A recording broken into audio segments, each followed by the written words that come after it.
Sunshine has returned to East Lansing, and so has Big Ten softball. I am Joe Dez, joined by my broadcast partner Jacob Maurer. Today, we have a very exciting Big Ten matchup. The Rutgers Scarlet Knights coming over to East Lansing, facing off against the Michigan State Spartans. Two teams in the Big Ten, but two teams in very different places in the standings. Michigan State dead last in the Big Ten, while Rutgers, they're sitting at fifth. Yeah, let's take a look at those Big Ten standings. And first at Michigan State. Now, as we know, the top 12 teams in the conference make the conference tournament, and Michigan State has some work to do, but they're only 2 games behind Iowa, who sits at 12th in the Big Ten and holds that last spot for the Big Ten conference tournament. But that means that every game matters more. Every win matters more because their season depends on it. Now for Rutgers, they are 5th in the conference as of right now, and the top 4 teams in the Big Ten get a first-round bye for the Big Ten Conference Tournament. That is huge, and that is something that Rutgers really wants to chase. Rutgers, they're coming off a 2-1 weekend against Minnesota, and if they want to get that bye, they're going to need Kaylee Sand to be at the best of her game. Yeah, she's been outstanding for the Scarlet Knights, leading off every game this season. Want to know why? It's because she gets on base. Last week against Minnesota, she went 7 for 11 at the plate, is 13th in the nation in hits, and bats .409 on the season. She's a tough out and is going to be a big part for this series for the Scarlet Knights. Now for the Spartans, they're coming off a different weekend. They went 1-2 against Illinois, and if they're going to want to get back on track, Britton Bashirs is going to need to be a big part. Yeah, Britt Bashirs has been hot at the plate late for Michigan State, especially at home. Last weekend at home against Illinois, she had 6 RBIs, 2 home runs, and batted .500 at the plate for Michigan State. If Michigan State wants a little bit of an offensive showcase, she is going to be a big part. That's all that we have for you right now. We're going to see you at the stadium when the game starts, but for more, we're going to see the third member of our team, Nora Fleming. Thanks, guys. I'm here with Michigan State. Yeah, Macy Lee with great contact there, just a little bit early on that pitch, pulled it just a little bit too much towards that left field line, but she's seeing the ball well. We'll see how Boyd responds here in a full count in a really high leverage situation early. She got a chance, this first strikeout of the game. Instead, she goes with that nasty riser. We saw that earlier in this game. It's a great strikeout pitch. Liv Gray is one of the best in the Big Ten at throwing that pitch. Just nasty as it climbs up. Hard for batters to catch up to. Good enough for out number 1 here in the top of the second. Keeping her head on swivel. Peyton Conroy able to come in, make a fantastic throw over to first base. Make it look routine. She has a great arm. That's why Michigan State is starting her today at third base. Call it the hot corner for a reason. Able to make a heads-up play for Michigan State. But it's going to be said for the rest of this matchup. Lynn Cabbage doing what she does best on the run, a seamless throw, not rushing it. Able to get a 1-2-3 inning for the Scarlet Knights. They'll get right under that one. Sending Morgan Smith back to the bullpen. And you can see the power on her bat, but as we took a look at the replay, she just got under it, not able to square it up fully. This one stays in play, luckily, for Michigan State, able to get the second out in this inning, and Liv Gray is rolling. With the facing off against Smith. It could be hard, Joe, because Smith also bats for Rutgers. A little bit different seeing a pitcher and batter. Just so talented on the circle. She did a great job last inning getting ahead of counts against Michigan State batters. Falling behind a little bit to Bashirs. Trying to get back in it to a dangerous hitter.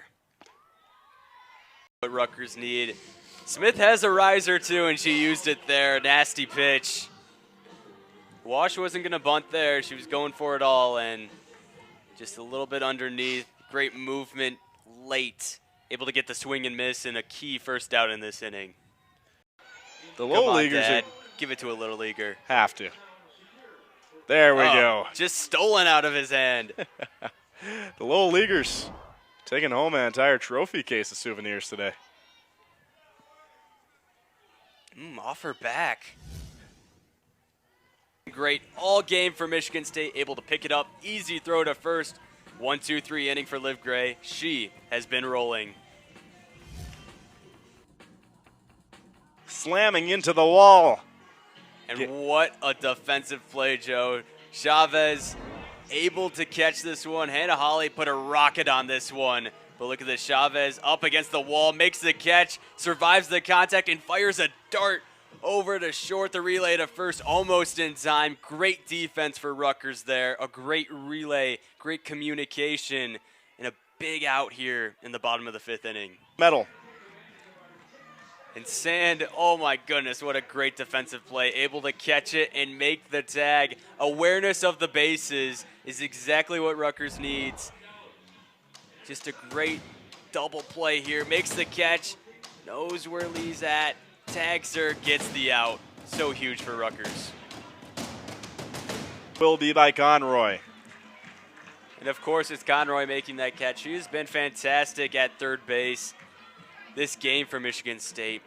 Defense has been big for both of these teams. Take a look at the pitches right. And you saw on that graphic, Joe, in the hits column for Rutgers is a big old donut. Liv Gray has a chance to make history here for Michigan State.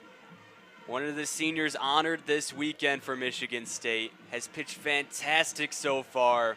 We'll see if she can keep it up. Well, be ready for a hit right here, Jacob. The announcer's curse never fails. Sent to the outside. At bat, we have Sand, Kylie Sand. If that happens, Joe, I sincerely apologize to Liv Gray. I am aware that I am the only reason why she would have given up this no-hitter opportunity. Oh, no other reason possible. Zeki was trying to get there in time, but that one was kept low. That one was kept powerful. A lot of speed behind that one. And just as we drew up, Joe, a great piece of contact from Kaylee Sand, able to rip it right into right field. And that's what she does best. It was only a matter of time before she would get a hit in today's game, able to show why she's the leadoff batter. Basically flipped an hourglass once you said that she was close to getting a no-hitter. It was only a matter of time, Jacob. And I know that is one of the most important unwritten rules. I sincerely apologize, Liv Gray. Trying for the bunt outside, 1-1 count. And now for Liv Gray, the no-hitter is gone. This is going to be a big question. How can she respond? She's only dealt with 2 base runners in this whole entire game. Sent high into the... And he's like, that was nothing. Yeah, that's everyday activity for that guy. Like, that was just a nasty pitch there. Getting her chasing. Just a ball in the dirt that had a little bit of late movement, tailing down. Joe, I mentioned it earlier. Smith has such a great arsenal with those pitches. Really has great spin on that ball, which can have a lot of great movement. As we see that replay, just ducks down right at the end. Such a hard pitch to see and such a hard pitch to hit. She's been fantastic this whole game for Rutgers. First blood has been struck. And that's huge for Rutgers.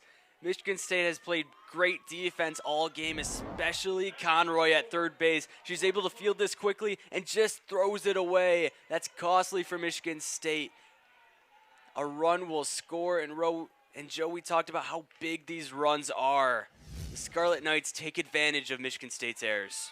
That one cleared no runs until the 7th. And Punk finding her pitch, able to deliver that into center field. Great contact off the bat. Only the 2nd hit in this game for Rutgers, but they've really come up big in the 7th inning. We talk about it all the time, Joe, in softball. Situational hitting. Rutgers has not had a lot of opportunities in this game, but in the 7th, they were able to take some breaks from Michigan State, some defensive errors, and they've really taken advantage to their credit. Michigan State hasn't been the best on the defensive end, but Rutgers able to make them pay, and now we talked about it earlier as well. 2 runs feels like a million. That's a big insurance run for the Scarlet Knights. Second base. That was a little bit more of a difficult play to call the infield fly rule, but great job by Hannah Hawley. She didn't panic. She knew that there was a play at second base. Michigan State still gets the lead runner. Able to make up for that drop from Conroy. Almost a fantastic defensive play, but still heads up for Michigan State. Looks like their defense is trying to rebound in this game. Joe, that's what winning teams do. Even though they haven't had the best day offensively, they somehow find a way. And for Rutgers, when they're trying to chase history in the win column, not only in the Big Ten, but trying to get another 30-win season, this is what they need to do. Winning teams somehow find a way, and that's what they're doing here in the top of the 7th inning.